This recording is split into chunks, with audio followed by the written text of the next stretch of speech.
নমস্কার বন্ধুরা, আমাদের চ্যানেলে স্বাগতম। ডি নিয়ে একটি গুরুত্বপূর্ণ আপডেট।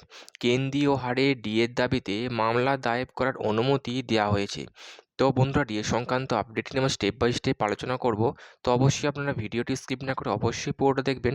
তো তার আগে বলে রাখি, যে সকল বন্ধুরা আমাদের চ্যানেলে নতুন, আমাদের চ্যানেলটির পাশে যে সাবস্ক্রাইব বাটন, সাবস্ক্রাইব করার পর পাশে যে বেল আইকন সেটিও প্রেস করবেন।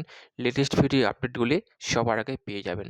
দেখে নেব আজকে ডিএ সংক্রান্ত গুরুত্বপূর্ণ আপডেটটি। ডিএ আন্দোলনের ঝাঁজ আরও বাড়তে চলেছে, কারণ নবান্নের অদূরে 3 দিনব্যাপী সভা করার অনুমতি চেয়ে কলকাতা হাইকোর্টের দ্বারস্থ হল সংগ্রামী যৌথ মঞ্চ।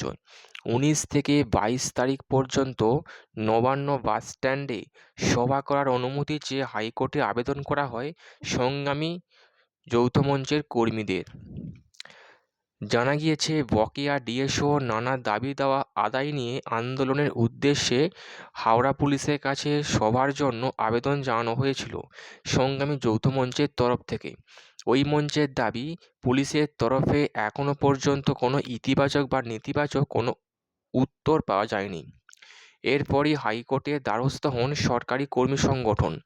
ওই বিষয়ে কলকাতা হাইকোর্টের বিচারপতি জয় সেনগুপ্ত বলেন, আপনারা ময়দানে বসে প্রতিবাদ করছেন, হাওড়ার ওই জায়গা যথেষ্ট ব্যস্ত, তাই সেখানে বসার অনুমতি দেওয়া সমস্যা। শেষ পর্যন্ত মামলা দায়ের করার অনুমতি দেওয়া হয়েছে। মামলাটির সম্ভাব্য শুনানির তারিখ আগামী সোমবার। প্রসঙ্গত, কেন্দ্রীয় হারে ডিএর দাবিতে দীর্ঘদিন ধরে শহীদ মিনারে পাদদেশে অবস্থান বিক্ষোভ চালাচ্ছে সংগ্রামী যৌথ মঞ্চ। সম্প্রতি ডিএ নিয়ে আন্দোলনকারীদের উদ্দেশ্যে বার্তা দিয়েছিলেন মুখ্যমন্ত্রী মমতা বন্দ্যোপাধ্যায়। তিনি বলেছিলেন, যদি কেউ কেন্দ্রীয় হারে ডিএ চান, সেক্ষেত্রে তিনি কেন্দ্রে চাকরি করতে পারেন, কেউ আটকাবে না। মমতা বন্দ্যোপাধ্যায়ের এই উক্তির পরে ডিএ আন্দোলনের ঝাঁজ আরও বাড়ানো হবে বলে মনে করেছেন সংগ্রামী যৌথ মঞ্চের সদস্যরা। এবার একেবারে নবান্নের কাছাকাছি সভা করার অনুমতি চাওয়া বিশেষ তাৎপর্যপূর্ণ বলে মনে করছেন ওয়াকিবহাল মহল। উল্লেখ্য, আগামী বছরের শুরুতেই রাজ্য শাসক দল সমর্থিত সংগঠন পশ্চিমবঙ্গ কর্মচারী ফেডারেশনের একটি সভা অনুষ্ঠিত হয়েছিল নেতাজি ইন্ডোর স্টেডিয়ামে। সূত্রের খবর, সেই সভায় উপস্থিত থাকতে পারেন খোদ মুখ্যমন্ত্রী মমতা বন্দ্যোপাধ্যায়।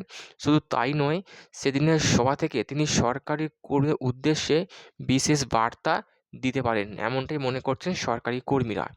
তো বন্ধুরা, এই ছিল ডিএ সংক্রান্ত গুরুত্বপূর্ণ আপডেট। কেমন লাগলো কমেন্ট করবেন, লাইক করতে ভুলবেন না। ডিএ সংক্রান্ত পরবর্তী আপডেট পাওয়ার জন্য আমাদের চ্যানেলটিকে সাবস্ক্রাইব করে রাখবেন। থ্যাংক ইউ বন্ধুরা, ভিডিওটি দেখার জন্য।